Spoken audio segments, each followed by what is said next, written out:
Depuis quelques années, quand le printemps s'installe, j'ai maintenant une nouvelle activité que j'ai intégrée dans ma routine photographique et je me dirige alors vers les fleurs sauvages du Québec. Au départ, je ne pensais pas que ça allait vraiment m'intéresser, cette approche-là en photo, des fleurs. C'est quand même assez calme. Tu sais, moi, j'aime plonger avec les requins, faire des photos avec les requins, me retrouver dans le bois à quelques mètres d'un ours noir, me retrouver la nuit entouré de coyotes, des fleurs. Mais il faut laisser la chance, il faut s'ouvrir l'esprit, puis c'est ce que j'ai fait avec les fleurs.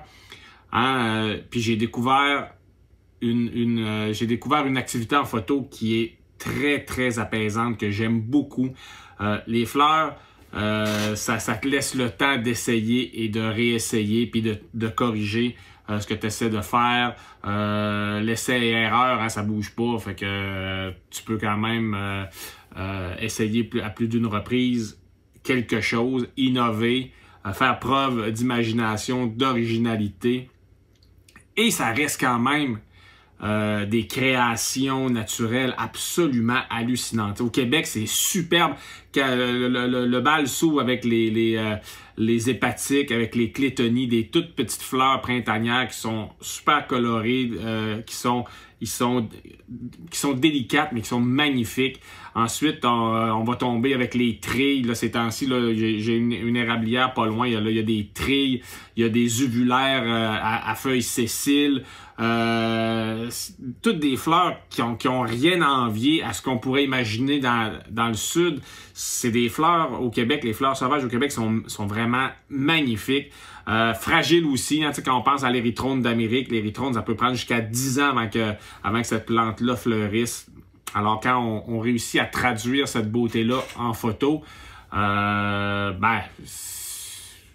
c'est bien. Puis ça permet de communiquer un peu de poésie, un peu de beauté aux gens qui regardent nos images. Pour faire ces images-là, il faut se placer au niveau de la fleur. Alors, il faut ramper par terre, il faut vraiment être au rang des pâquerettes, comme on dit. Alors, dans ce temps, pour ce faire, j'utilise une toute petite caméra, la Sony A6000. Je vais souvent utiliser le Laowa 60 mm 2:1. C'est un objectif que j'adore. Ça donne des images ultra claires, c'est léger, c'est petit, on peut être à quelques centimètres du sol, l'écran qui se relève, j'ai pas besoin de mettre mon œil dans le viseur, je regarde ce que je suis en train de faire avec l'écran ici, donc ça c'est vraiment génial. Sinon j'utilise aussi le Laowa 15 mm f4 macro grand angle, ça permet de replacer la fleur dans son environnement, ça donne des images qui sortent vraiment de l'ordinaire. Et quand on veut avoir vraiment le côté onirique, vaporeux, poétique, ben là, je me tourne, dans ce temps-là, je me tourne vers Lensbaby qui manufacture des objectifs, c'est des extraterrestres, je veux dire, ça fait des... En macro, on veut toujours avoir le plus beau piqué, la précision des images, la plus raffinée possible, la plus fine, la plus précise.